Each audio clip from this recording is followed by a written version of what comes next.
Hello student. आज हम start करेंगे unit 4 electromagnetic induction. Electromagnetic induction पढ़ने से पहले हमने मैग्नेटिक फ्लक्स के बारे में पता होना चाहिए। मैग्नेटिक फ्लक्स क्या होता है? मैग्नेटिक फ्लक्स की डेफिनेशन है, it is defined as the total number of magnetic lines of force passing through the particular area. Magnetic lines of force क्या होते हैं? हमने यूनिट 3 में पढ़ी है मैग्नेट के बारे में। ये एक बार मैग्नेट है सपोज। बार मैग्नेट में नॉर्थ पोल से मैग्नेटिक फील्ड लाइंस निकलती है और साउथ की तरफ जाती है, ये हमने पढ़ा था। अब सपोज करो मैंने दो मैग्नेट रखे हैं यहाँ पे, ये नॉर्थ, इधर ये साउथ है। ये बार मैग्नेट है, ये बार मैग्नेट है। अब ये जो मैग्नेटिक लाइंस है नॉर्थ से साउथ के इस तरीके से जाएगी, राइट। सो ये क्या हो गई? Magnetic lines. इसे ही बोलेंगे मैग्नेटिक लाइंस ऑफ फोर्स। अगर ये मैग्नेटिक लाइंस ऑफ फोर्स किसी पर्टिकुलर एरिया से पास हो रही है तो हम उसे कहेंगे मैग्नेटिक फ्लक्स। इसको समझने के लिए देखिए,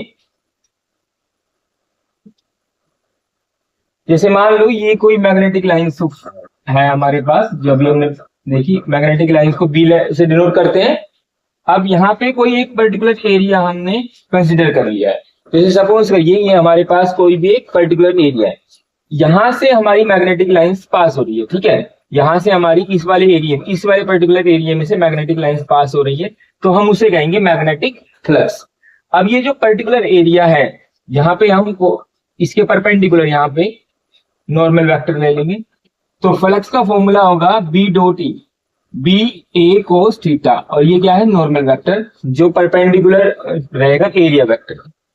अब इसमें हम लोग यूज करते हैं बी डॉट ए।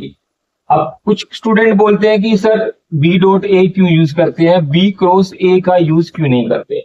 बी क्रॉस ए का यूज इसलिए नहीं करते हैं कि देखो, अगर हम कंसिडर कर रहे हैं ये वाला एरिया, मैग्नेटिक फील्ड लाइन इधर जा रही है, ओके, हम एरिया वेक्टर इधर ले या फिर इधर ले, वही तरफ ले सकते हैं। हम लोग मैग्नेटिक फील्ड लाइंस की डायरेक्शन में एरिया वेक्टर ले रहे हैं। अब एरिया वेक्टर भी यहाँ पे परपेंडिकुलर टू द एरिया होगा, इस एरिया के परपेंडिकुलर, ओके। अब यहाँ पे ये हमारा एरिया वेक्टर है, ये मैग्नेटिक फील्ड लाइंस है, दोनों के बीच में थीटा कितना बन रहा है? 0 डिग्री। अगर मैं क्रॉस प्रोडक्ट लेता हूं तो क्रॉस प्रोडक्ट में वैल्यू आएगी बी ए साइन थीटा, राइट। अब बी ए साइन 0, साइन 0 की वैल्यू क्या होती है? 0। तो यहां से हमारा जो फ्लक्स की वैल्यू आएगी दैट विल बी 0। बट अगर हम प्रैक्टिकली देख रहे हैं कि यहाँ पे कोई पर्टिकुलर एरिया से मैग्नेटिक फील्ड लाइन जा रही है, मैग्नेटिक फ्लक्स तो बन रहा है प्रैक्टिकली, तो थ्योरेटिकली भी वैल्यू आनी चाहिए ना, पर थ्योरेटिकली क्या आ रहा है? 0। इसीलिए हम क्रॉस प्रोडक्ट नहीं रखते, डॉट प्रोडक्ट रखते हैं। डॉट प्रोडक्ट करके देखते हैं। अब देखो डॉट में क्या आएगा? बी डॉट ए फ्लक्स की वैल्यू, तो फ्लक्स आ गया बी ए कोस थीटा, और थीटा की वैल्यू मैं रखता हूं 0 डिग्री, राइट। सो क्या आंसर आएगा? बी ए, बिकॉज कोस 0 की वैल्यू क्या होती है? 1। सो यहाँ पे हमें कुछ वैल्यू मिल रही है, कुछ न्यूमेरिकल वैल्यू मिलेगी, इट मीन्स प्रैक्टिकल भी हमें मिल रही है। तो इसीलिए हम डॉट प्रोडक्ट का यूज करते हैं, क्रॉस का यूज नहीं करते। अब जैसा कि डॉट क्या होता है? स्केलर होता है, तो इसीलिए हम इसको स्केलर क्वांटिटी भी बोलेंगे। ये क्या हो गया? हमारी स्केलर क्वांटिटी। जो थीटा एंगल बनेगा, it is the angle between the area vector and the magnetic field. अभी जो बताया मैंने, एरिया वेक्टर और मैग्नेटिक फील्ड के बीच में जो एंगल बन रहा है उसे बोलेंगे हम theta. It is a scalar quantity. Scalar quantity क्यों होगी? इसमें कोई भी पर्टिकुलर डायरेक्शन नहीं होगी। किसकी डायरेक्शन नहीं होगी? मैग्नेटिक फ्लक्स की।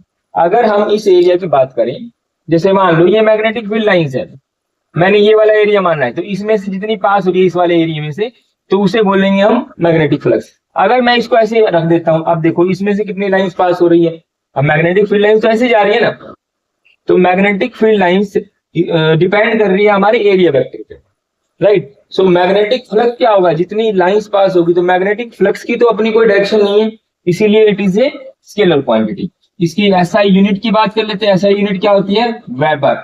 और क्या बोल सकते हैं हम? Tesla metre square. कैसे? फ्लक्स का फॉर्मूला क्या होता है? बी ए, मैग्नेटिक फील्ड का टेस्ला, एरिया का मीटर स्क्वायर, तो टेस्ला मीटर स्क्वायर भी यूज कर सकते हैं। इसकी सीजीएस यूनिट क्या होती है? मैक्सवेल होती है। 1 वेबर की वैल्यू 10⁸ मैक्सवेल के इक्वल होती है। अब इसके डायमेंशन के बारे में पढ़ते हैं। डायमेंशन, तो मैग्नेटिक फ्लक्स का डायमेंशन क्या होगा? डायमेंशनल फॉर्मूला, फ्लक्स का फॉर्मूला क्या है? B dot A. अब हम मैग्नेटिक फील्ड का डायमेंशन फॉर्मूला हमने यूनिट 3 में पढ़ा है, यूनिट 3 में भी वैल्यू निकाली थी। कैसे निकाली थी? फोर्स का फॉर्मूला हमने पढ़ा था BIL, राइट। वहां से हमने B की वैल्यू फाइंड की थी, फोर्स अपॉन IL। फोर्स का फॉर्मूला क्या होता है? मास इंटू एक्सेलरेशन, तो MLT-2 डिवाइड बाय, इसका फॉर्मूला होता है AT, और ये L तो कैंसिल हो जाता है, T की वैल्यू ऊपर आकर -3, तो ये हो जाएगा M1 L0 T-3 A-1। ये मैग्नेटिक फील्ड का फॉर्मूला है, यूज करेंगे यहाँ पे। तो फ्लक्स का फॉर्मूला हो जाएगा M1 L0 T-3 A-1 and area का फॉर्मूला यूज करेंगे L²। सो मैग्नेटिक फ्लक्स का फॉर्मूला होगा M1 L2 T-3 A-1। Okay, so this is the formula, dimensional formula for magnetic flux. ठीक है, ये मैग्नेटिक फ्लक्स हमारा इलेक्ट्रिक फ्लक्स की जैसा ही है। जैसे हमने इलेक्ट्रिक फ्लक्स पढ़ा, उसमें इलेक्ट्रिक फील्ड लाइंस पास होती थी, यहाँ पे मैग्नेटिक फील्ड लाइंस पास होगी। ठीक है, इसके बाद हम पढ़ेंगे इलेक्ट्रोमैग्नेटिक इंडक्शन। इलेक्ट्रोमैग्नेटिक इंडक्शन क्या होता है? इलेक्ट्रोमैग्नेटिक इंडक्शन कहता है कि it is the phenomena of inducing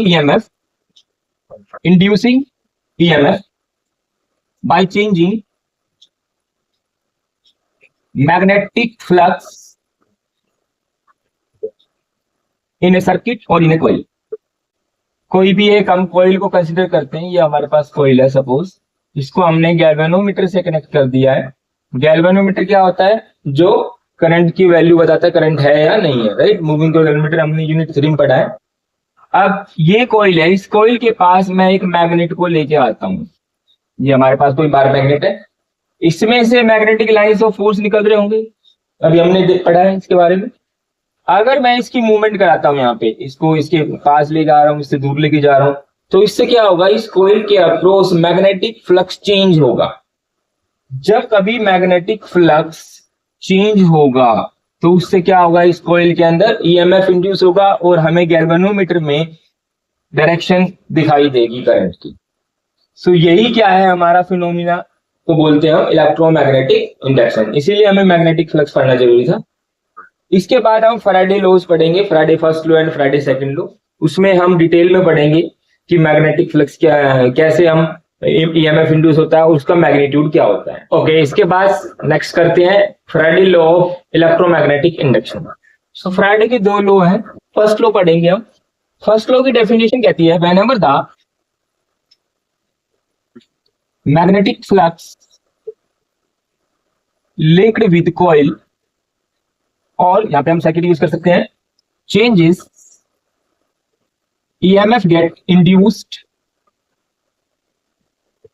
in the coil or circuit, this EMF will last whenever the magnetic flux keep changing। कहता है कि जब कभी magnetic flux link with coil से जो लिंक है मैग्नेटिक फ्लक्स वो चेंज होगा, तो उसमें EMF इंड्यूस होगा कॉइल में, और वो EMF इंड्यूस होता रहेगा जब तक उसके अंदर मैग्नेटिक फ्लक्स चेंज हो रहा है। जैसे ही मैग्नेटिक फ्लक्स चेंज होना स्टॉप होगा, EMF इंड्यूस होना भी स्टॉप हो जाएगा। इसका हम एक्सपेरिमेंट पढ़ते हैं, फैराडे फर्स्ट लॉ एक्सपेरिमेंट। एक कॉइल को कंसीडर करते हैं हम, इसको हमने गैल्वेनोमीटर से कनेक्ट कर दिया है। ओके, गैल्वेनोमीटर डायरेक्शन शो करेगा करंट की, और डिटेक्शन ऑफ करंट भी बताएगा कि करंट है या नहीं है। इसके पास हम एक मैग्नेट को लेके जाएंगे। सो फर्स्ट पॉइंट है, जैसे ही मैं इस मैग्नेट को फॉरवर्ड डायरेक्शन में ले जाता हूं तो क्या होगा? इसमें से मैग्नेटिक लाइंस निकल रही है नॉर्थ से आउटवर्ड। अब वो मैग्नेटिक फील्ड लाइंस जब इस कॉइल में से पास होगी, सो मैग्नेटिक फ्लक्स कॉइल के अक्रॉस इंक्रीज होगा। मैग्नेटिक फ्लक्स क्या होगा? मैग्नेटिक फ्लक्स क्या है? Number of lines. अब मैग्नेटिक फ्लक्स इंक्रीज हो रहा है, इंक्रीज का मीन चेंज हो रहा है। अब चेंज होगा तो एज पर स्टेटमेंट उसके अंदर EMF इंड्यूस होगा। उस EMF से इस कॉइल के अंदर क्या करंट इंड्यूस होगा, और हमें यहाँ पे एक डायरेक्शन दिखाई देगी गैल्वेनोमीटर में। सो जैसे ही हम उस मैग्नेट को आगे की तरफ मूव करेंगे तो हमें वहां पे करंट की वैल्यू दिखाई देगी। सेकंड पॉइंट है, जैसे मैं अब इस मैग्नेट को वापस लेके आता हूं, अब मैग्नेट को जब हम रिटर्न लेके आएंगे तो मैग्नेटिक लाइंस डिक्रीज होगी। अब डिक्रीज होने से भी इस कोयल के अंदर ईएमएफ इंड्यूस होगा, उसकी वजह से फिर से इसके अंदर करंट बनेगा बट इन अपोजिट डायरेक्शन। तो यहाँ पे हम जब इसको रिवर्स डायरेक्शन में ला रहे हैं तो अगेन हमें एक डायरेक्शन ऑफ करंट दिखाई देगा, अगेन इसके अंदर ईएमएफ इंड्यूस होगा। थर्ड पॉइंट है, जब हम मैग्नेट को स्टॉप कर देंगे, पहले हम उसको फॉरवर्ड डायरेक्शन में लेके जा रहे थे, देन हम बैकवर्ड में लेके आए, अब हम क्या कर देते हैं, स्टॉप, उसको हम रोक देते हैं। अब रोकने से क्या होगा, मैग्नेटिक फ्लक्स होगा पर कोइल के अंदर मैग्नेटिक फ्लक्स चेंज नहीं होगा। अब मैग्नेटिक फ्लक्स चेंज ना होने की वजह से यहाँ पे हमें करंट की वैल्यू 0 दिखाई देगी, गैल्वेनोमीटर में कोई भी डिफ्लेक्शन दिखाई नहीं देगी, बिकॉज कोई भी ईएमएफ इंड्यूस नहीं होगा। तो ये हमारा फर्स्ट लॉ है। इसके बाद सेकंड करते हैं। सेकंड लॉ कहता है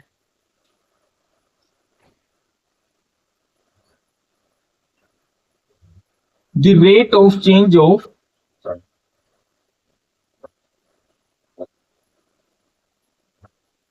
magnetic flux is directly proportional